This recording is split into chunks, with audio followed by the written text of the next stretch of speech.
When it comes to wood furniture, it can always be stripped down, sanded, painted, or stained to make it look new again. Let me show you how you can refinish your furniture in 5 easy steps and save you hundreds of dollars. Let's get into it.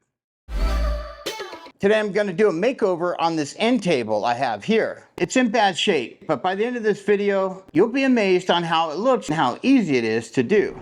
Let me start by giving you a pro tip. The biggest mistake you can make when refinishing furniture is to be in a hurry and want it done now. Skipping steps to speed up the process will only cost you more money and leave you with a piece of furniture that will fail in the end. Understand what type of furniture you have. Solid wood is the best option for refinishing. That is what we have here. But there's veneer. It's a thinner piece of wood. It's laid over a surface, and you might have a laminated surface. And both of these are not best suited for refinishing. And so we will not be going over laminated or the veneer in this video. Step 1, you're going to want to clean the surface of the furniture, removing any dirt, oil, or grease. You can use some standard cleaning supplies like an all-purpose cleaner. I'm using a mixture of Super Clean. I'll leave a link in the description so you can go and check out that video if you want to make the same mix. It's the best for cleaning stuff all around your house and even your windows. So let's see what it does. We want to clean the top of this. As you can see, it is a mess. So we're going to spray this on, let it set for just a minute or two. Now we're just going to take a cloth and wipe it down. Wipe all this off the best we can. Step 2, stripper that we're going to use, it's this citrus strip. If you want to remove paint off of a surface, you want to use this right here. It's a great product. It is a citrus stripping gel. Now you want to shake this up. It should only take 30 minutes to work. If it doesn't work, you might want to reapply and wait a little bit longer, up to 24 hours. Just make sure you use some protective gear. Pour it out. Has a citrus smell to it, nothing strong or potent. So it's not bad working with it. Always work something like this in a place that has good ventilation. And that's it. And we'll just let this set up for about 30 minutes and we'll come back and we'll see what it does. It's been 30 minutes and we're gonna scrape this off. It looks like it worked. From what I can see, there's like little areas you can tell where it kind of bubbled up. Get my scraper. If you use a sander, see all this gunk? This would all be coming off on your sandpaper. Now you're going to want something to put this in. To have a little container ready. This is really thick. I think we're going to need another application. Look at that. That is crazy. We're going to do another application. Let's just pour some more out here. I'm guessing a thicker layer on this is definitely better than doing a thin layer. Now we're going to wait 30 minutes. We're going to come back. We're going to see what we have. This is our second coat 30 minutes later after applying this, and we're going to start taking it off. We're going to see what happens here. That looks nice. Coming right off. Oh yeah, way better. Now we're talking. Look at that.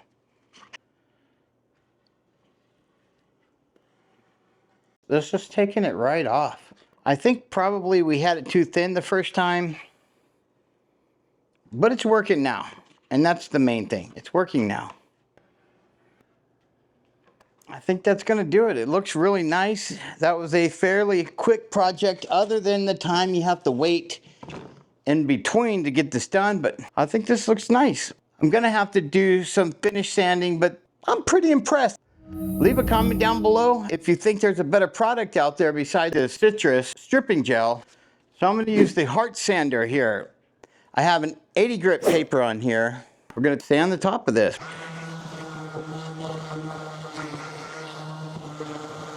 This is a sanding sponge, if you've ever used a sponge, and this just kind of holds it on there.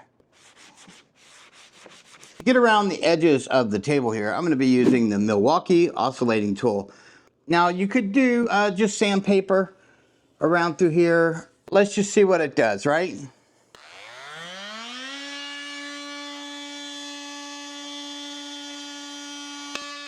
I think that did an excellent job. Wow, it's a great little tool for this. We're going to be taking the legs off now. Always best to have a magnetic tray. Put them in there.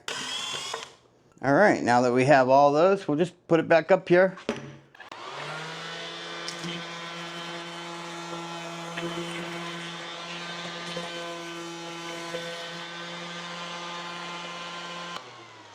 If you don't have one of these, you should pick you up one. You can also pick up some sandpaper. This is 220 grit. Got this all sanded down. Everything looks good.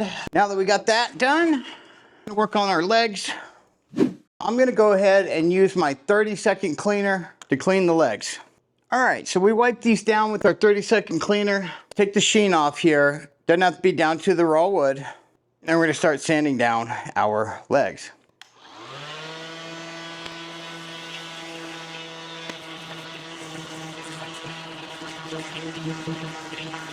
Now we just got done sanding all of our legs. Gonna wipe them down, get off all that excess dust on it. Pro tip, how do you paint the legs without putting them back on? Well, let me show you. Just take a small drywall screw or any kind of small screw, wood screw, and drill it just to hold the leg on. So the next one I'm gonna put over here. The other one's gonna be low. Basically, just make you the ugliest table in town. Stands up? Hey, not bad, right? Step 3. This is Paint and Primer by Behr, interior satin. I'm gonna take my brush and get around those edges. Take our rollers. Look how easy this makes painting these. Since I have it on this board, I can lift the board up and I can move it to the side. That way we can work on our other piece. We're not gonna paint any of the inside. We will do these edges here. Take your brush.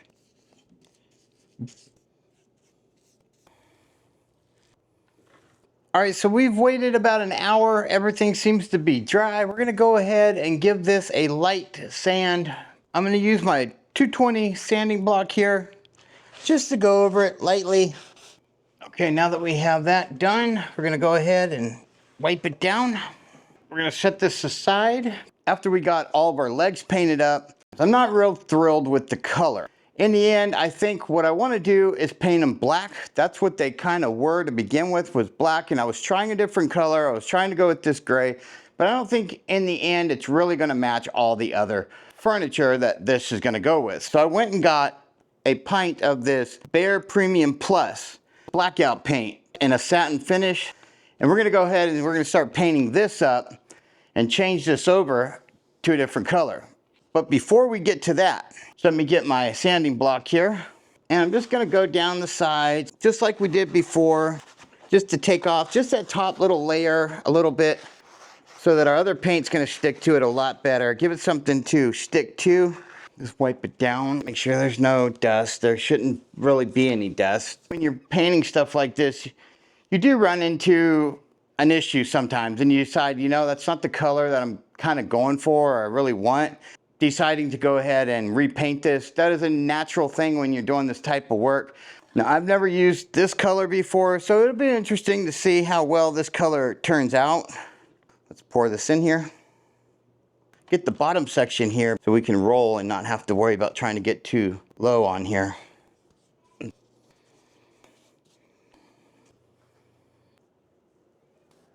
So we're gonna set this aside and we're gonna let this dry and we're gonna work on the other piece, the top. We're gonna paint all this again, doing it in the black. Now we can start with our paint. I'm gonna wanna get in these grooves the best I can. What I'm doing is going right here in these edges and in here. Now that we've had a chance to let this dry, we're gonna need to stain the top of this piece here and then put some poly on it. That'll be our next step.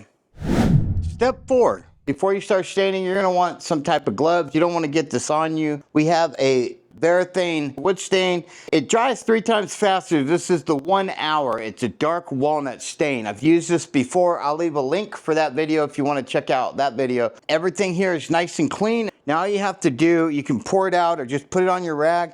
I like putting on my rag and I just go the grain of the wood. I try to put this on a little thick. We're just gonna give it about 3 minutes.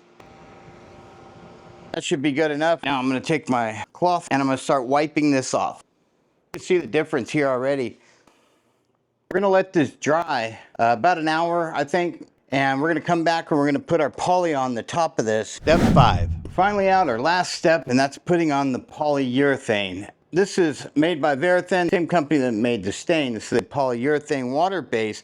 This is a satin finish. Take a clean rag, wipe it down. It needs to be completely dust free. I also have a tack cloth. We don't want nothing to settle into this poly when we put it on, because dust can stick into this poly, and once it does, you're gonna have to go back to sanding it to get it to come out and start all over. When you're trying to mix poly, it's not like a paint. You want to take your time and stir it slow so you don't mix a bunch of bubbles. Pour a little of that poly in here now. Spreading on your poly, you need some type of gloves. You should use safety glasses. And I usually put it on with a paper towel. You can use different things to apply poly with, but I find that it's just as easy for me to use a paper towel. Take our paper towel, and we're gonna get that soaked in poly. And all you want to do is a back and forth motion. Simple as that. Just rubbing it on and then letting it dry. We had a chance for our poly to dry overnight. This is our first coat. I'm going to take 220 sandpaper and just a block, letting the sandpaper do the job. I'm not going to force it. I'm just going to lay it across through there and just see if we can't knock off any kind of burrs or anything that might be sticking up. And we're going to do this with the grain of wood.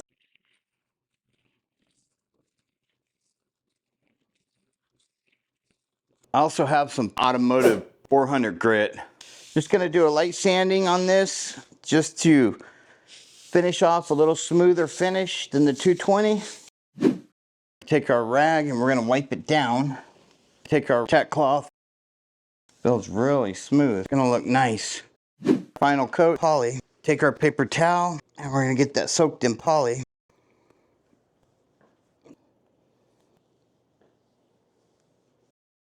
We'll let this dry for a couple hours, and all we have to do is come back and put it together. It's all dried and cured, and we're ready to put the legs on. Let's get started with that.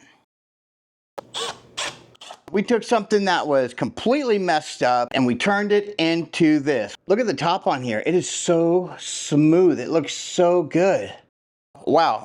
This came out really nice. I like it a lot. It looks fantastic. I hope you guys got a lot of value out of this. If you did, hit the like button. If you like this kind of content, subscribe, be part of the family. Hit that notification bell so you won't miss another one of our videos. Lots of great videos coming up, and we'll see you in the next one. Booyah!